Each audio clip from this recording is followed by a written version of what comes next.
Қайырлы күн баршаңызға. Бүгін осындай өте оңай фрикадельки жасаймыз. Видеоны толықтай қарап, каналыма тіркеліп, пікір қалдырып, қолдап кетіңіз.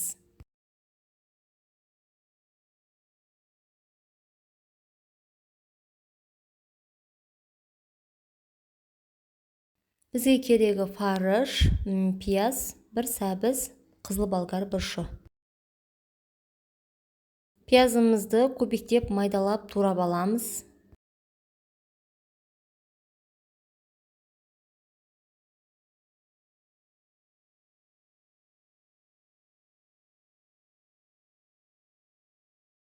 Туралған пиязымызды салып, үстіне бұрыш салып аламыз. Одан кейін сәбізімізді майдалап көбіктеп турап аламыз.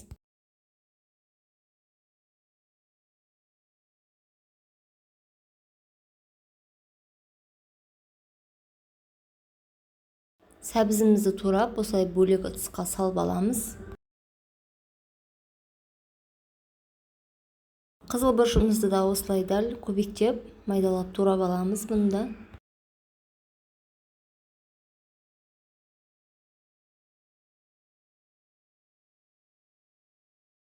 Осы болгар бұрыштары тамаққа өте жақсы дәм береді. Барлығын осылай көбіктеп турап, алдын ала дайындап аламыз.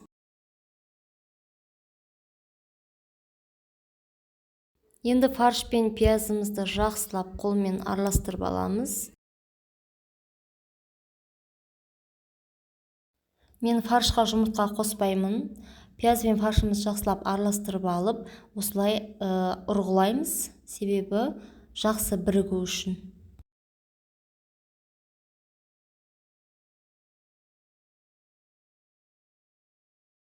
Фаршымыз дайын болды. Енді осылай домалақтап, бәрін алдын ала дайындап, фрикаделькемізді дайындап аламыз.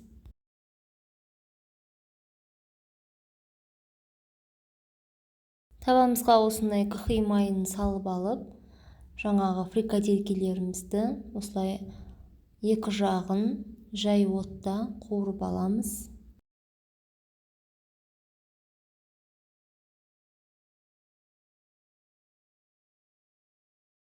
Бізде осылай шашырап кетпей, жақсы болып қуырылып жатыр.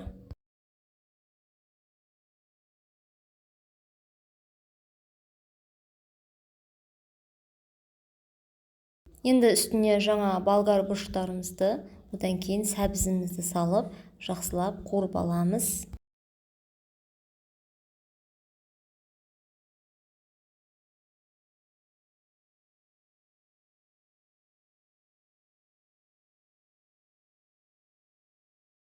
Одан кейін үстіне бір помидорымызды турап саламыз.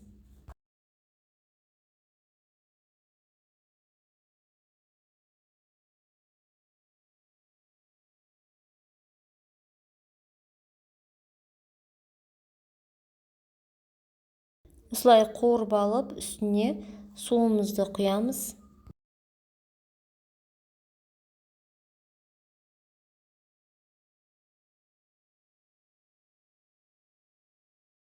Енді суы қайнағанша картошкамызды алдын ала көбіктеп турап дайындап аламыз.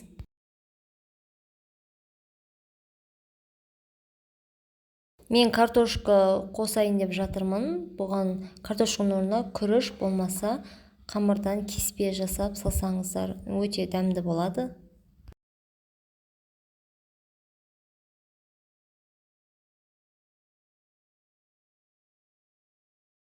Сорпамыз қайнады. Енді картошкамызды салып, тағы бір қайнатып аламыз.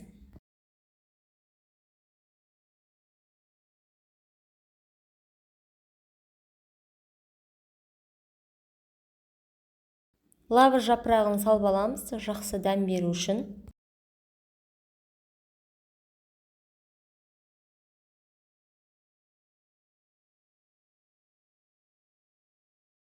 Бізде фрикаделькеден супымыз дайын болды. Түскі асқа, кешкі асқа өте жеңіл әрі пайдалы тағам. Видео ұнаса, каналыма тіркеліп, пікір қалдырып, қолдап кетіңіздер.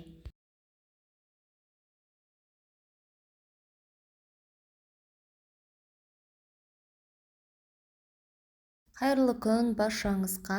Бүгін осындай дастарханның сәні болатын, жұмсақ болып шығатын әдемі күлше нандар дайындаймыз.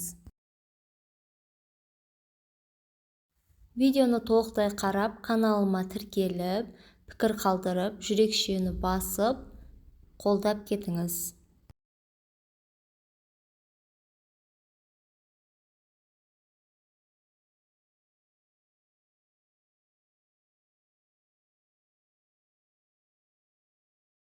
Ұнымызды алдын ала ситадан өткізіп аламыз. Үстіне ашытқымызды, тұзымызды, жұмыртқамызды, жылы сүтімізді, жұмсарып тұрған сары майымызды салып, жұмсақ қылып қамыр илеп аламыз.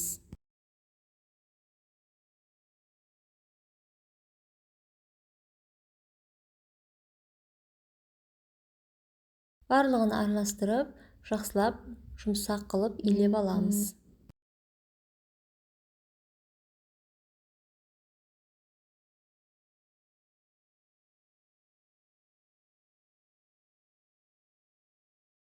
Қамырымыз дайын болды. Бетін пакетикпен жауып, 1-1,5 сағат демалдырып қойып қоямыз.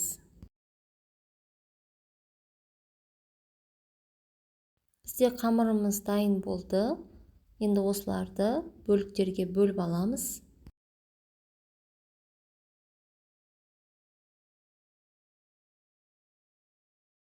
Мен осылай майда бөліктерге бөліп аламын.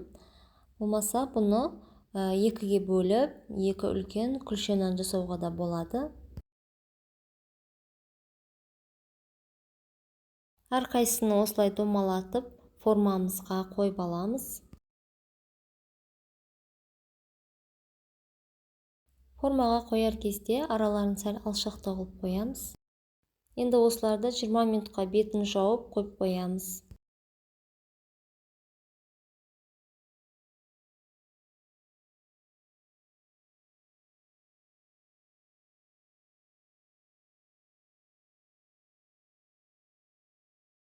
Бізде қамырымыз көтеріліп дайын болды. Енді ортасынан бастап қолымызбен осылай форма беріп шығамыз.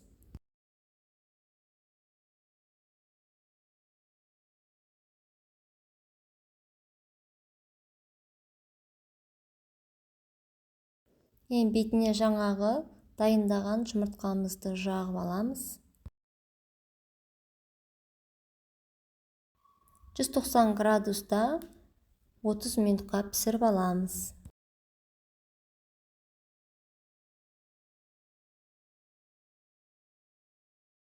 Бетіне мен осылай ақ күнжутты септім. Қара күнжут сепсеңіздер де болады. Әдемі болып шығады.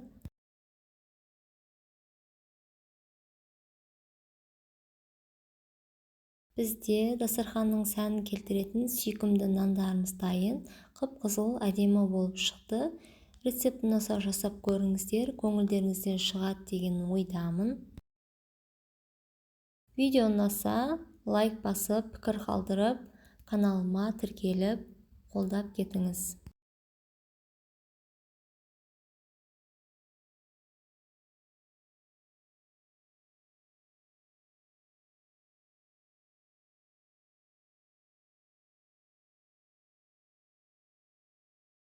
Қайырлы күн баршаңызға. Бір жасағаннан шығатын, өте дәмді, керемет болып шығатын лимонды печенье дайындаймыз. Видеоны толықтай қарап, каналыма тіркеліп, пікір қалдырып кет. Бізге керек 2 жұмыртқа, ұн, лимонның соғы, одан кейін қант. Алдымен ыдысымызға 2 жұмыртқамызды, одан кейін қантымызды салып, екеуін жақсылап араластырып аламыз.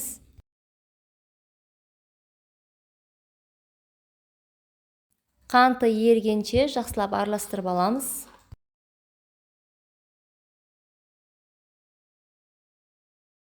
Бөлме температурасында тұрған сары майымызды салып аламыз. Лимон цедрасы мен лимон шырынын құйып аламыз.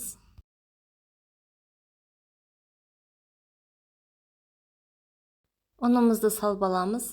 Жарты чайный ложка ас содамызды, одан кейін қопсытқыш саламыз. Барлығын жақсылап араластырып, жұмсақ қамыр илеп аламыз.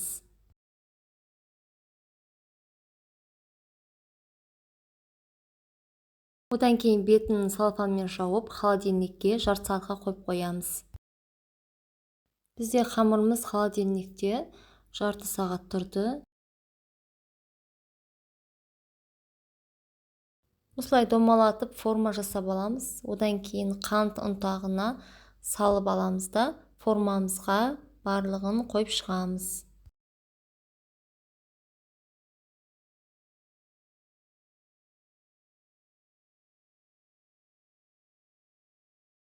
Қант ұнтағына осылай домалатып аламыз.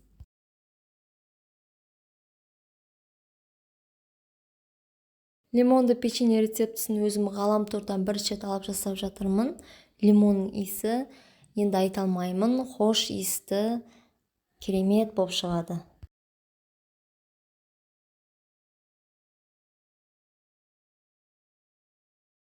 Осылай барлығын формаға келтіріп жасап аламыз.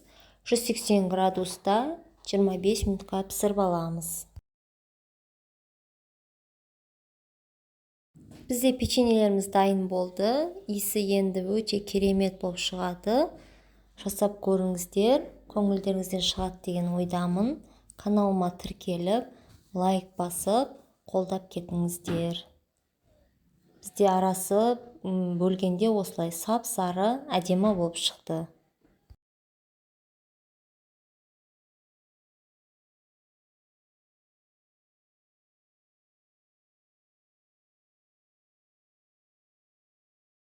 Қайырлы күн баршаңызға.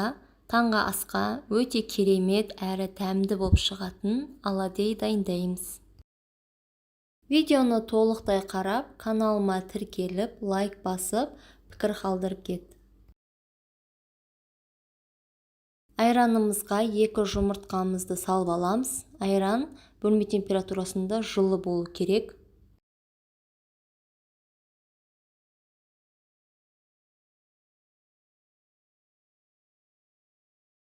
Одан кейін 3 ас қасық қант салып аламыз. Егер одан да тәтті болғанын қаласаңыздар, 4-5 ас қасық салуға болады.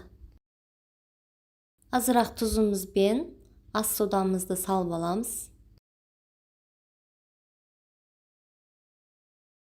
Барлығын қантымыз ергенше толықтай араластырып аламыз. Ұнымызды алдын ала електен өткізіп дайындап аламыз. Одан кейін осылай жартысын салып, жақсылап араластырып аламыз.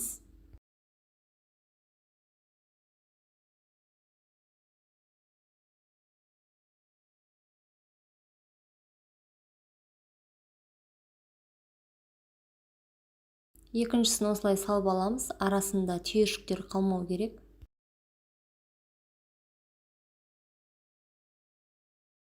Қалған ұнымыздың барлығын салып, араластырамыз. Бізде осылай дайын болды, қоюлығы бәрі осындай болады. Табамызды қыздырып, азырақ май салып аламыз. Одан кейін үлкен ас қасықпен осылай салып аламыз барлығын. Өз қалауларыңызша салсаңыздар болады.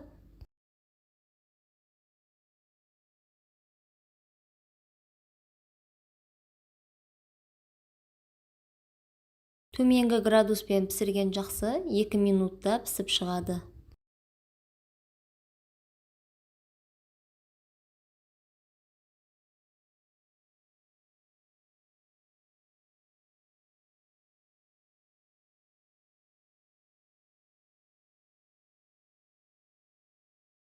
Осы рецептпен жасап көріңіздер, бір жасағаннан шығады, өте үлкен болып көтерілген.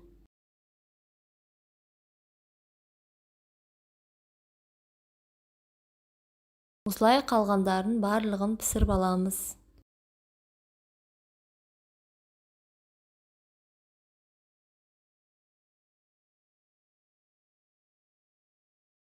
Мен өзім бірінші рет жасап тұрмын. Бұл рецепті ғаламтордан алдым. Өте керемет, тез көтеріледі, көңілімнен шығып жатыр.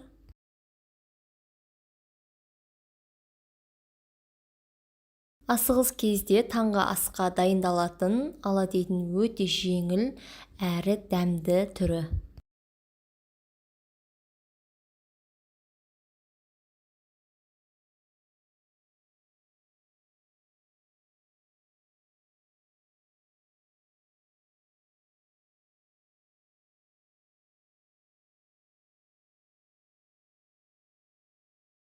Екі жағы да осылай қып-қызыл болып әдемі шығады.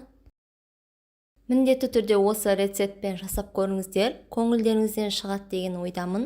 Видео ұнаса, лайк басып, пікір қалдырып, қолдап кетіңіздер.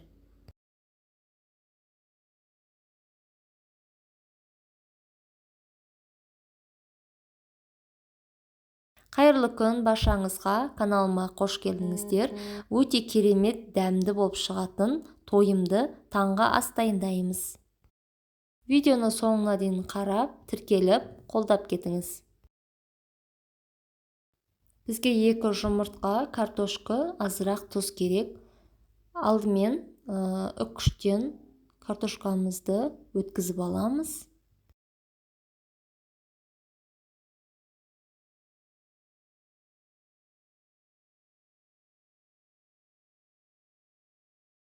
Одан кейін картошкамызды суынан осылай сығып аламыз. Үстіне азырақ тұзымызды, 2 жұмыртқамызды салып, барлығын жақсылап араластырып аламыз.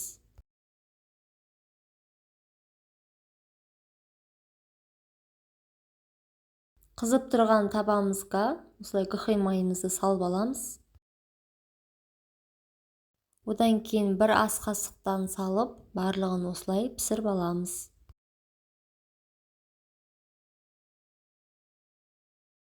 Драникиді таңғы асқа, түскі асқа, әсіресе күріштің қасына қосып жасағанға өте жақсы тағам. Оңай әрі тез жасалады, әрі тойымды.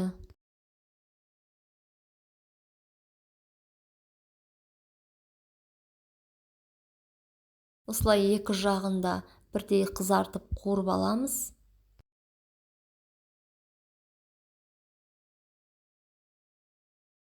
Драникилерді бірден пісіріп алған дұрыс болады, себебі картошканың суы шығып кетеді. Егер бұлай пісірмесеңіз, болмаса барлығын бір салып жіберуге болады.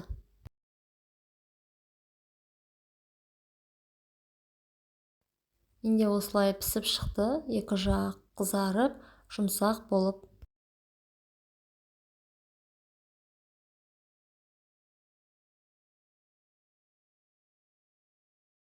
Қалғандарында барлығын осылай пісіріп аламыз.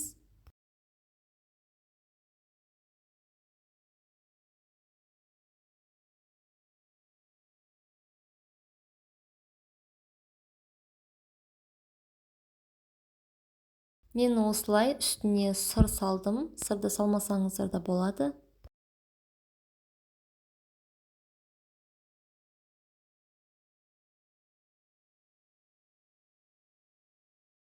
Рецепт ұнаса жасап көріңіздер, көңілдеріңізден шығады деген ойдамын. Каналыма тіркеліп, пікір қалдырып, қолдап кетіңіз. Бізде драникилер барлығы дайын болды. Сырмен өте әдемі болып шықты. Ең оңай 5 минутта дайын болатын таңғы ас дайындаймыз. Алдымен сырымызды үккіштен өткізіп аламыз. Қызып тұрған табамызға күнжутты сеуіп, үстіне азырақ сырымызды сеуіп, одан кейін 2 жұмыртқамызға тұзымызды салып, жақсылап араластырып, осылай құйып аламыз.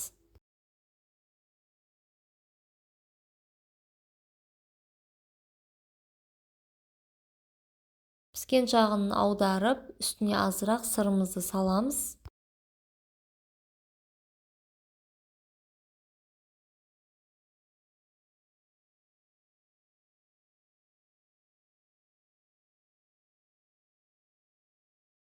Мен ортасына осылай 1 помидорды салып алдым. Осылай ортасын ашып, мен помидор салып алдым. Болмаса огурцы салып жесеңіздер де болады. Қайырлы күн баршаңызға. Сыр мен жұмыртқадан тойымды таңғы ас дайындаймыз. Видеоны толықтай қарап, каналыма тіркеліп, лайк басып, пікір қалдырып, қолдап кетіңіз. Бізге керекті заттар: сыр, нан, 4 жұмыртқа. Алдымен сырымызды үккіштен өткізіп аламыз. Бөлкен нанның орнына кәдімгі батон нанды қолдансаңыздар болады.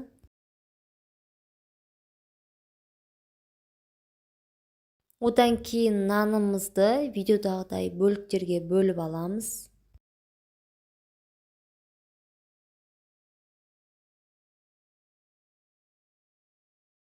Осылай бөліп, одан кейін ортасынан кесіп аламыз.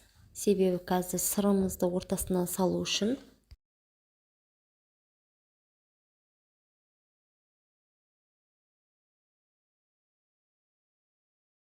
Менде осылай барлық нандарымды дайындап бөліп алдым.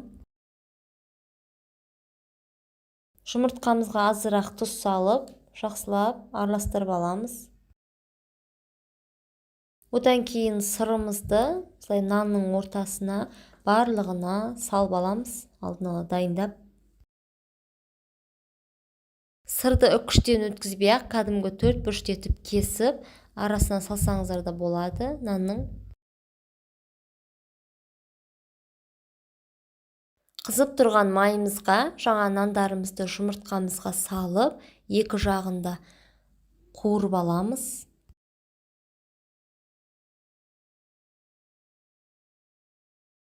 Рецептін ұнаса жасап көріңіздер, көңілдеріңізден шығады деген ойдамын. Таңғы асқа, түскі асқа өте тойымды.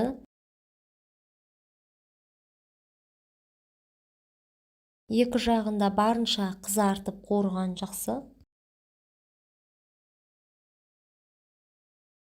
Видео ұнаса, пікір қалдырып, лайк басып, каналыма тіркеліп, қолдап кетіңіз.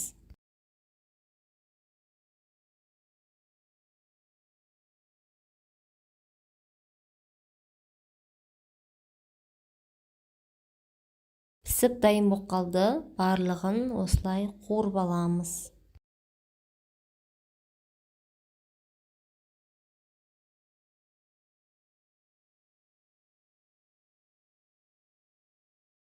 Ерекше таңғы асымыз дайын болды. Ортасында сырымыз созылып, әдемі, дәмді болып шықты. Видеоны толықтай қарағандарыңыз үшін рахмет. Сау болыңыздар.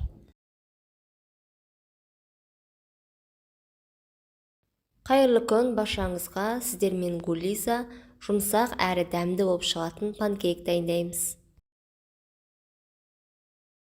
Видеоны толықтай қарап, каналыма тіркеліп, пікір қалдырып, лайк басып кет.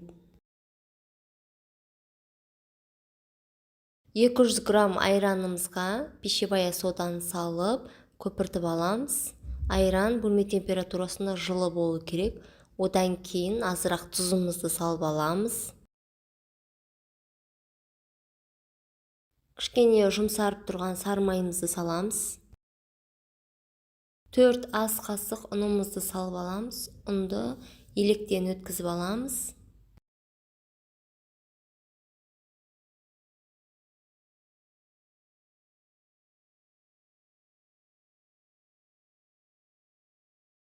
Одан кейін жақсылап барлығын араластырып аламыз.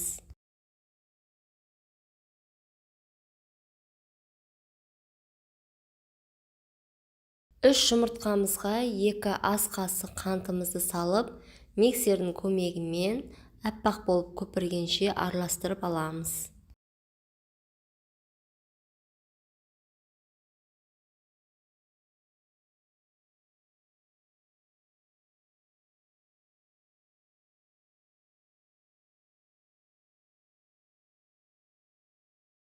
Бізде дайын болды. Енді осы екеуін жақсылап араластырып аламыз.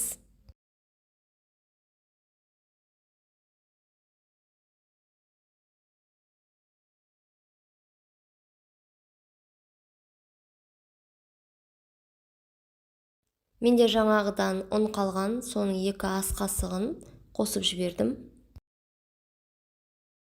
Барлығын осылай араластырып аламыз, біркелкі болғанша.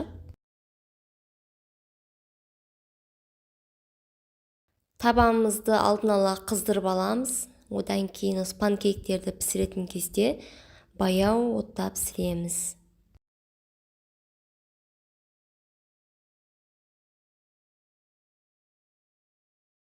Панкейктеріміз тез осылай қызарып піседі.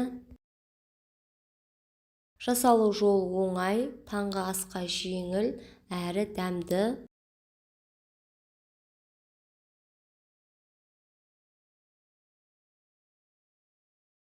Панкейктеріміз дайын болып қалды, пісіп шықты. Қалғандарын дәл осылай жалғастырып пісіріп аламыз. Мен көбінесе бұны таңғы асқа балдарыма жасап беремін. Бір жасағаннан жұмсақ әрі дәмді болып шығады. Рецептін осылай жасап көріңіздер. Каналыма тіркеліп, лайк басып, қолдап кетіңіз. Видеоны толықтай қарағандарың үшін рахмет. Сау болыңыздар.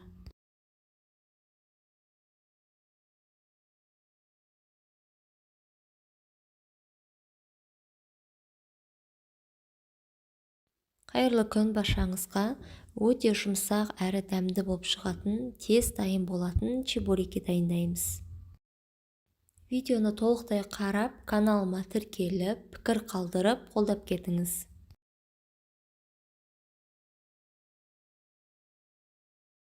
Алдымен ыстық суымызға тұзымызды салып, жақсылап араластырып аламыз. Одан кейін сұйық майымызды құйып, суымызды құйып, барлығын араластырып, жақсы жұмсақ қылып қамыр илеп аламыз.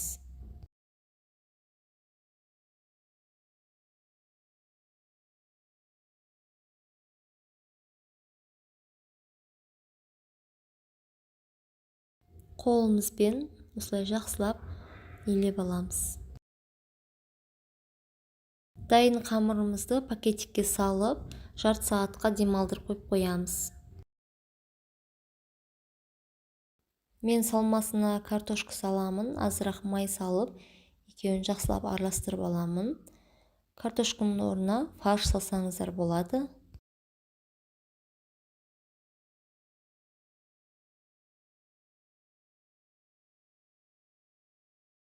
Қамырымызды майда бөліктерге бөліп аламыз.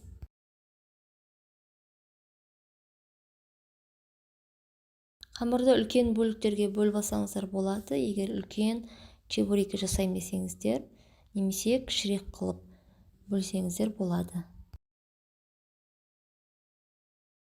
Барлығын осылай кесіп болып, домалақтап дайындап аламын.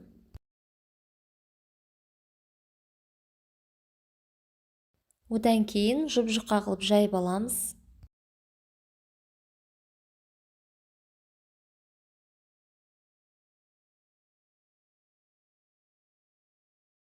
Қамырымызды жұқа қылып жайып болып, арасына картошкамызды салып, бетін жауып, шанышқының көмегімен тегістеп аламыз шеттерін.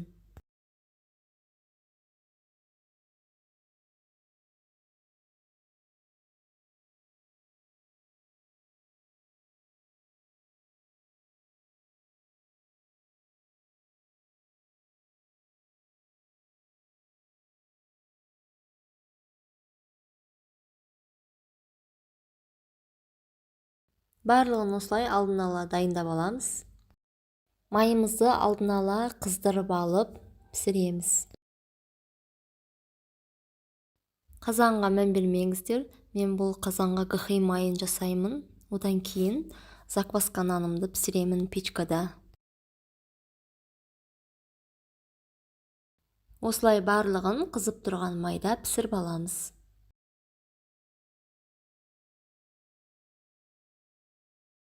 Осы рецептпен жасап көріңіздер, бір жасағаннан шығады.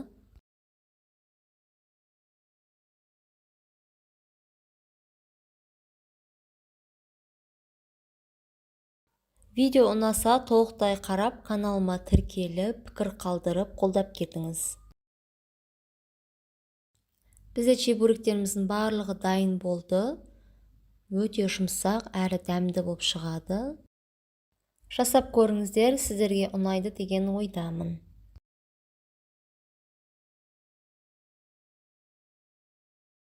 Қайырлы күн баршаңызға. Құрамында бидай ұны, қанты жоқ, глютенсіз күріш ұнынан блини жасаймыз. Видеоны толықтай қарап, каналыма тіркеліп кет. Алдымен суымызды құйып аламыз ыдысымызға. Одан кейін 2 жұмыртқамызды айранымыздың үстіне пищевая содамызды екеуін араластырып құйып аламыз.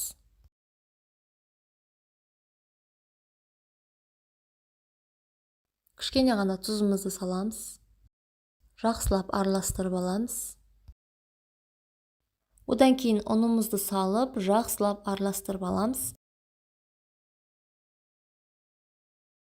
Сұйықтау болған жақсы, ұнын қатты көп салмайсыздар.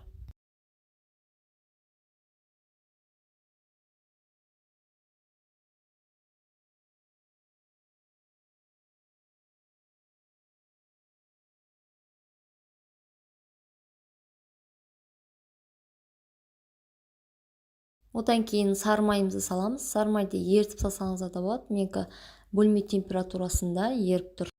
Кейін табамызды әбден қыздырып алып, кәдімгі блини ұқсап пісіре береміз.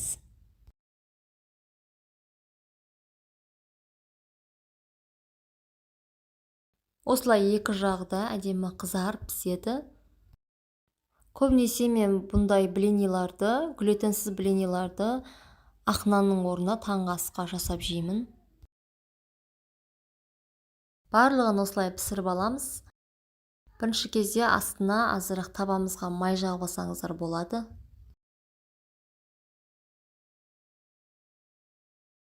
Блинimiz барлығы толықтай пісіп шықты. Екі жағы да әдемі болып қызарып. Кәдімгі жасап жүрген блинimizдан ешқандай айырмашылық жоқ, тек бұның құрамында қант болмайды. Жасап көруге кеңес беремін. Қайырлы күн баршаңызға. Бір жасағаннан шығатын лимонды пирог рецептісімен бөлісемін. Жұмыртқамыздың үстіне қантымызды салып, миксердің көмегімен араластырып аламыз.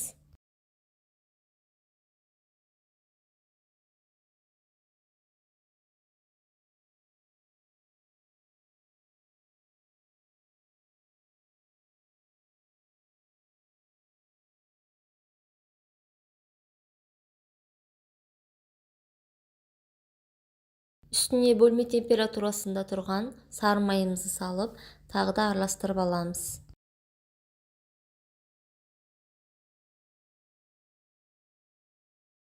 Лимон цедрасын осылай теркіден өткізіп алып саламыз. Одан кейін суын сығып құйып аламыз.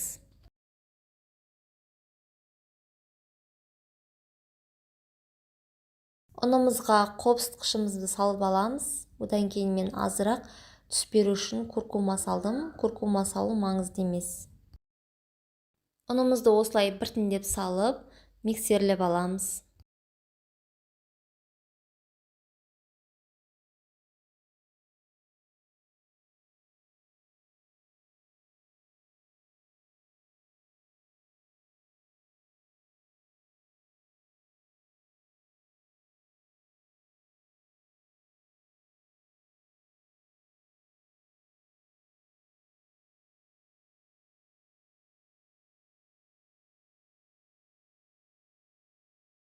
Салмамыз дайын болды. Енді осыны формамызға құйып аламыз.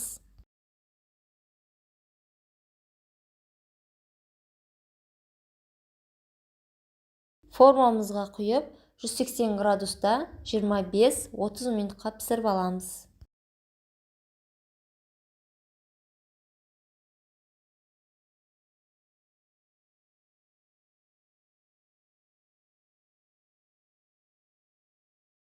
Пирогымыз толықтай суыды бізде. Мен сәндік үшін бетіне қант қопсытқышын сеуіп алдым. Рецепт ұнаса жасап көріңіздер, көңілдеріңізден шығады деген ойдамын. Мен өзім бірінші рет жасап тұрмын. Қазір арасын кесіп көрсетемін. Бұл пирогтың жасалу жолы өте оңай әрі көп уақыттарыңызды алмайды.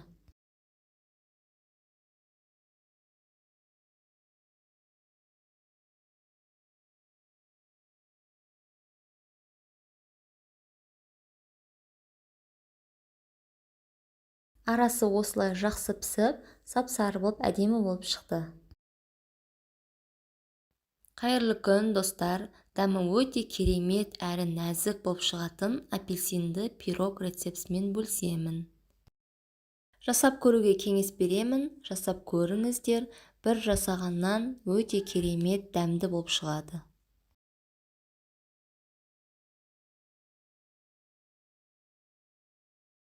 Алдымен 5 жұмыртқамызға қантымызды салып миксерлеп аламыз.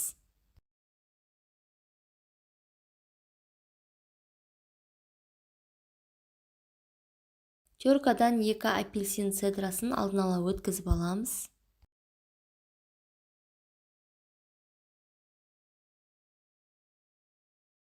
Жұмыртқамыз бен қантымызды миксермен араластырып болғаннан кейін үстіне ерітілген сары майымызды, қаймағымызды, одан кейін 2 апельсин цедрасын саламыз.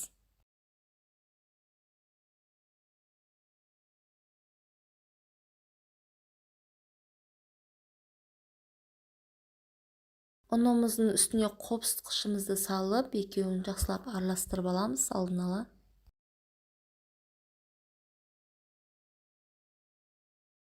Одан кейін бір апельсиннің согын ситадан осылай сығып аламыз.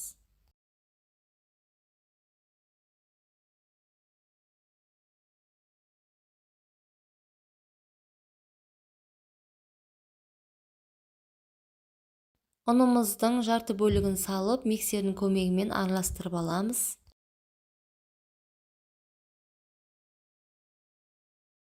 Одан кейін екінші бөлік барлық ұндарды салып, тағы да араластырып аламыз.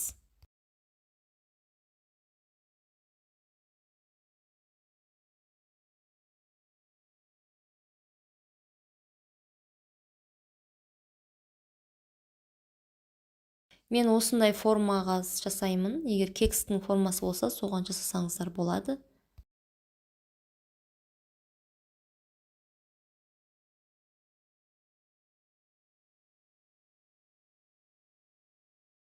«180 градуста духовкамызда 45-50 минутта пісіріп аламыз.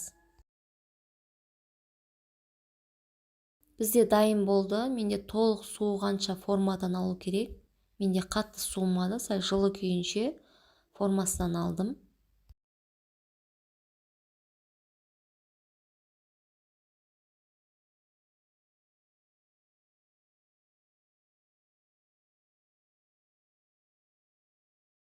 Үстіне мен осылай қант ұнтағын сеуіп алдым.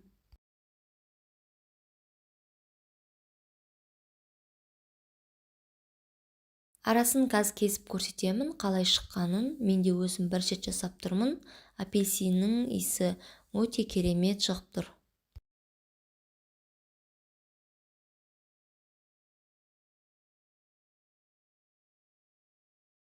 Міне арасын қарап алыңыздар, сап-сары, өте әдемі болып шыққан, бір жасағаннан шығады. Видео ұнаса, соңына дейін қарап, пікіріңді қалдырып, лайк басып кет. Қайырлы күн баршаңызға. Бүгін осындай қатпарлы самсаның рецептімен бөлісемін. Видеоны қарамас бұрын каналыма тіркеліп, қолдап, лайк басып кет.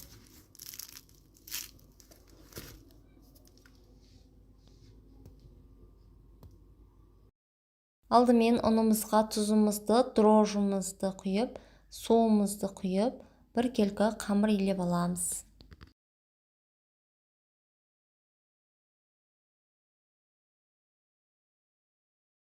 Қамырымызды илеп болып, пакетикке салып, 1 сағатқа демалдырып қоямыз.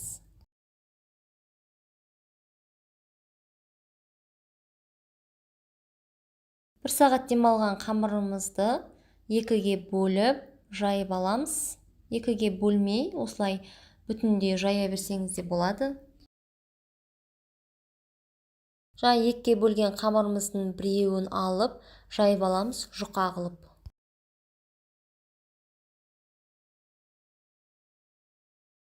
Қамырымызды жұқа қылып жайып аламыз. Неғұрлым жұқа болған сайын самсамыз дәмді, қатпарлы болып шығады.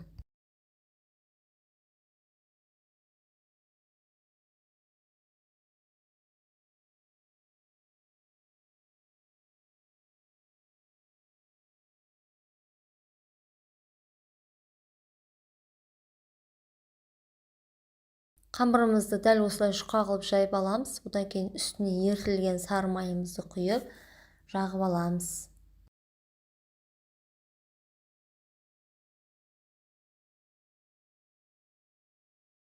Менде сары майды көп құйып жібердім, себебі өзіме майы көптеу болған ұнайды. Кейін барлығын осылай орап шығамыз.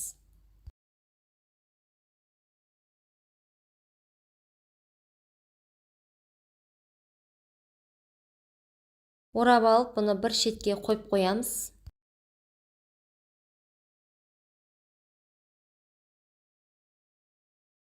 Екінші қамырымызды жұқа қылып жайып алып, бетіне ерітілген сары майымызды жағып,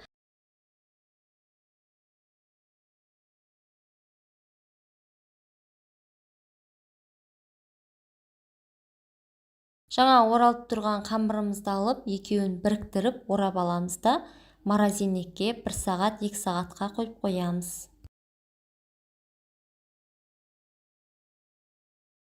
Салмасына менде фарш, одан кейін 2 картошка қостым. Картошканы қоспасаңыздар да болады. Пияз, картошка мен пияз екеуін көбіктеп турап алып саламыз.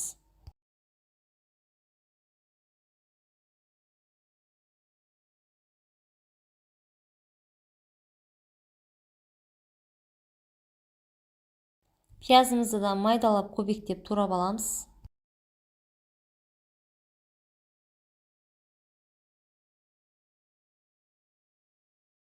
Бізде салмамыз дайын. Морозильниктегі 1 сағат тұрған қамырымызды алып, алдын ала шығарып қоямыз, бір 15 минутқа. Одан кейін осылай майда бөліктерге бөліп алып,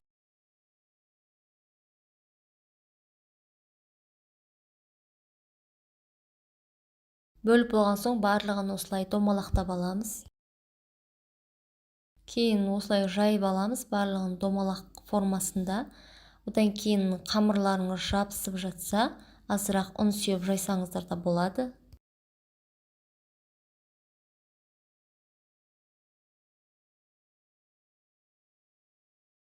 Мен барлық қамырды осылай формаға салып жайып аламын алдын ала.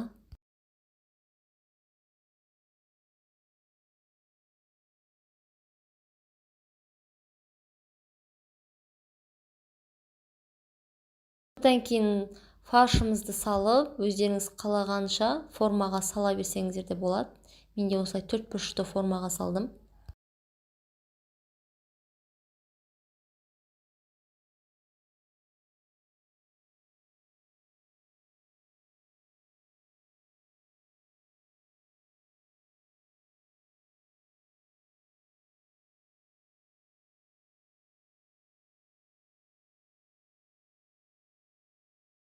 Дайын болған самсалардың үстіне жұмыртқамызды жағып, бетіне, одан кейін 180 градуста пісіріп аламыз.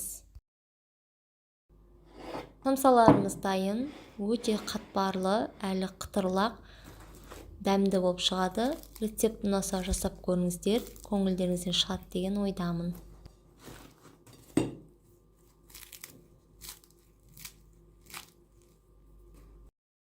Қайырлы күн баршаңызға. Бүгін осындай өте жұмсақ балды торт дайындаймыз.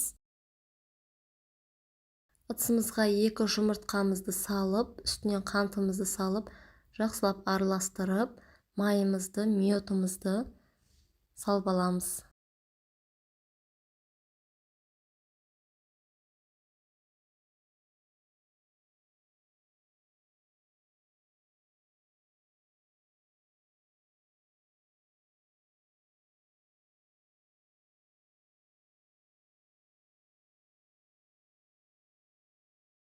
Плитамыздың үстіне қойып, тез-тез араластырамыз, себебі жұмыртқа пісіп кетпеу керек.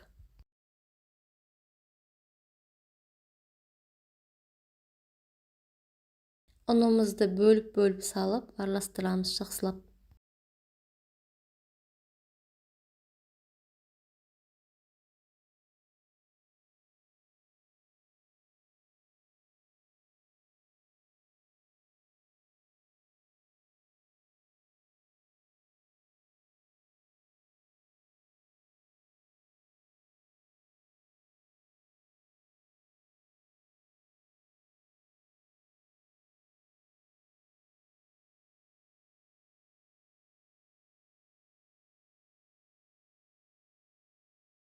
Бізде осындай масса шықты.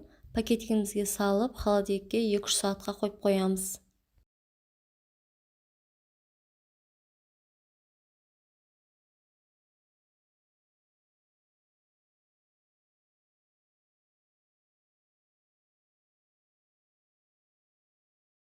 Заварной крем дайындаймыз. 2 жұмыртқамызға қантты салып, крахмал, кукурузный крахмал салып, жақсылап араластырып аламыз.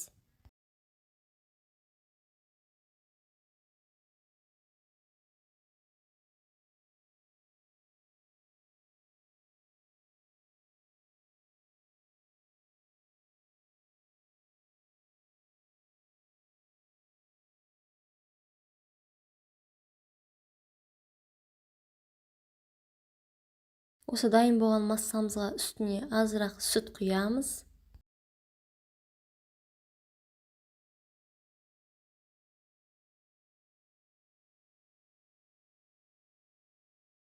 Плитамыздың астын паситіп, үстімізге осыны аздап құйып тұрып, тоқтамай араластырып тұрамыз.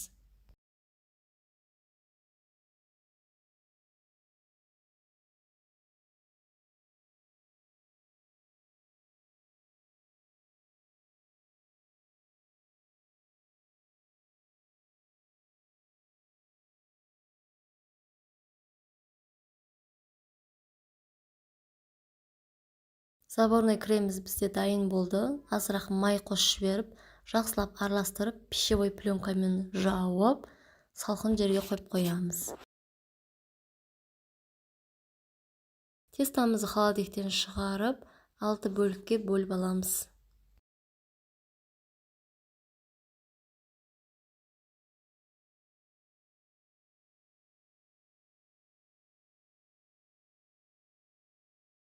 Пергаментімізге тестамызды жайып аламыз.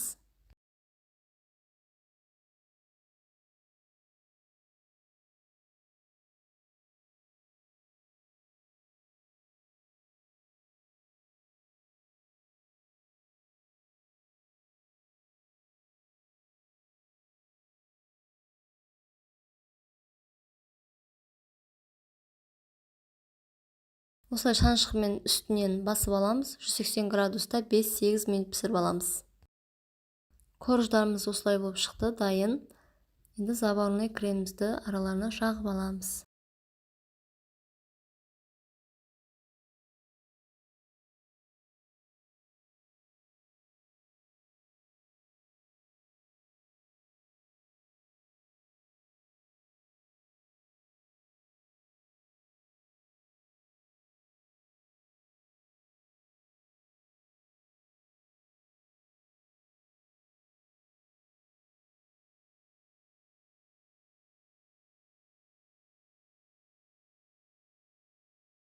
Осы крошкалармен үстін жақсылап сәндеп аламыз. Видео пайдалы болды деген ойдамын. Лайк басып тіркеліп кет. Қайырлы күн баршаңызға. Дәмі өте керемет, жұмсақ болып шығатын шоколадты сүзбелі пирог дайындаймыз. Жұмыртқамызға қантымызды, сүтімізді бәрін құйып, миксермен араластырып аламыз.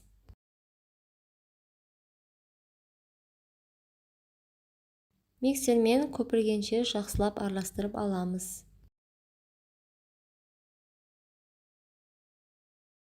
Одан кейін үстіне жұмсақ сары майымызды салып, алдын ала осы електен какао қопсытқышымызды, ұнымызды өткізілген дайын осылай салып, бірінші миксерді жаймендеп араластырып алып, одан кейін үлкен жылдамдықта барлығын араластырып аламыз.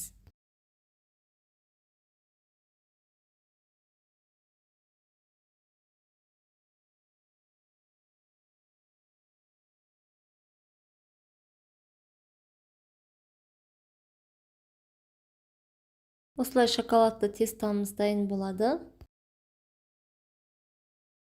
Енді сүзбелі салмамызды дайындаймыз. Жұмыртқамызды салып, қантымызды, одан кейін 1 ас қасық жүгері крахмалын салып, погружной блендермен жақсылап араластырып аламыз.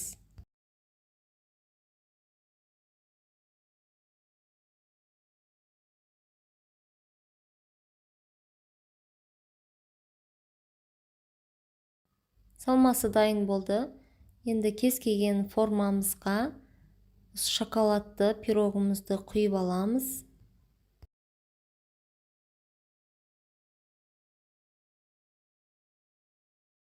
Жүз 180 градуста 30-35 минут пісіріп аламыз.